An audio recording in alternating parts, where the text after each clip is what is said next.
নমস্কার, সবাই কেমন আছো? আশা করি নতুন বছর মানে শুরুটা সবার খুব খুব ভালো যাচ্ছে। তো আজ হচ্ছে পূর্ণিমা, মানে আজ 3 তারিখ। তো আমি এখানে সকাল সকাল উঠে মা আর মানে বাচ্চার জন্য টিফিন বানিয়ে দিচ্ছিলাম, কারণ তারপরে আমি পূর্ণিমা পুজোর জন্য ভোগ রান্না করব। তো এখানে আমি টিফিন বানিয়ে স্নান করতে চলে গেছিলাম। তো স্নান টান করে এসে আমি পূর্ণিমা পুজো জোগাড় করতে বসে পড়েছিলাম। আমার আজকে বেশি মানে বলছি, সেদিনকার মানে বেশি ভিডিও ক্লিপ আমার কাছে নেওয়া হয়নি। আর এই যে ফুলটা দেখছো, এটা আমাদের সেই গাছের গাঁদা ফুলটা, দেখো কত বড় হয়েছে। তো যেটা বলছিলাম, বেশি ভিডিও ক্লিপ নিতে পারিনি, কারণ আমার বাড়িতে মানে আমি একাই ছিলাম, একাই করছিলাম।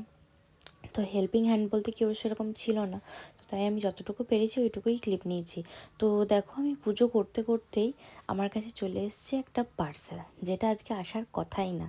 মানে কি বলবো তোমাদেরকে বলো তো, যে শুধু দেখবে মানে এটা নয় যে আমি চাইলাম আর জিনিসটা পেয়ে গেলাম। ঠিক আছে, মন থেকে যেমন চাইতেও হয়, তেমন কেউ যদি মন থেকে দেয় না, তখন সেটা ঠিক তার কাছে টাইমে চলে আসে। তো আমার যে মানে কি বলবো, ওকে আমার মানে ভাষা দিয়ে প্রকাশ করার কোনো ইয়ে নেই। তোতা, আমার বেস্ট ফ্রেন্ড, এই যে খুব সুন্দর একটা গিফট পাঠিয়েছে আমার জন্য। আর তার থেকেও বড়, ও পুরী গেছিলো কদিন আগে ঘুরতে, তো আমি ওকে বলেছিলাম জগন্নাথের একটা মূর্তি আনবি। আর আমি ওই মূর্তিটা যদি পেয়ে যাই, তাহলে আমি পূর্ণিমা যেদিন পুজো করব সেদিন আমি মূর্তিটাকে বসাবো। তো দেখো, মানে ফাইনালি এটা আসার কথা, কিন্তু আজ মানে 3 তারিখে নয়, এটা অ্যাকচুয়ালি ডেলিভারি হওয়ার কথা 8 তারিখে। আর হয়ে গেছে দেখো ঠিক পুজোর দিনে। মানে ওপরওয়ালা চাইলে সব সম্ভব, এটাই আবারও প্রমাণ করে দিল।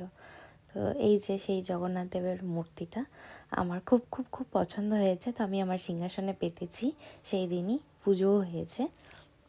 আর তার সাথে কাকিমা একটা সিঁদুর কৌটো কিনেছিল, খুব সুন্দর, ওটাও আমি ঠাকুর ঘরেই রেখেছি। আর তারপরে তো আর অনেক গিফটে মানে গিফট নয়, মানে পুজোর যেটা আর কি প্রসাদ পাঠিয়েছিল মিষ্টির জন্য। ওটা তো কমন ব্যাপার, মানে যাই কিছু আসুক মিষ্টির জন্য তো আসবেই। মিষ্টির জন্য একটা সুন্দর দেখে পুরী থেকে জামা এনেছিল, সেটাও পাঠিয়ে দিয়েছিল। তো মানে আমি সব থেকে বেশি খুশি হয়েছি শুধু এই জগন্নাথের মূর্তিটা দেখে, বাস কি বলবো। তো তারপরে দেখো, এই যে আমার পুজোর সব জোগাড় করে মিষ্টি জানি বেরিয়েছে, ওর এই সামনে কটা বাচ্চা এসেছিলো, তো ওদের সাথে তো ও যতই হাত মেলাতে যাচ্ছে ওরা দূরে দূরে সরে চলে যাচ্ছে। আরে বেচারা কী কষ্ট, কী কষ্ট। দিয়েও খেলতে খেলতে আমি চলে এলাম, কারণ আমার কিছু কাজ বাকি ছিল, যেমন লুচি করা। তো লুচিগুলো করে চটপট আমি চলে গেলাম ঠাকুর ঘরে। ঠাকুর যেমন পায়েস আর তরকারি ভিডিওটা আমি নিতে পারিনি। তো এখানে দেখো আমি সমস্তটা সাজিয়ে দিয়েছি। আর এই যে যজ্ঞ ভাইকেও আমি আমার সিংহাসনে বসিয়ে ফেলেছি। আর এখানে আমার গুরুদেবকেও কিছুটা সিন্নি দিয়েছি। তো তারপরে মামা পুজো করতে চলে এসেছিলো। তো মামার পুজো এতটাই সুন্দর হয় না যে আমি কিছু ভিডিও ক্লিপ নিতেই পারি না, আমি দুহাত জড়ো করে বসে পুজোটাই শুনি। তো আরতি করার পর এখানে পুজো শেষ হয়, দেন আমরা প্রসাদ সবাইকে মানে দিয়ে আসি। তো আজকের ভিডিও এখানেই শেষ করলাম। তো চলো, দেখা হবে তোমাদের সাথে আবার নেক্সট ভিডিওতে। সবাই ভালো থেকো, সুস্থ থেকো।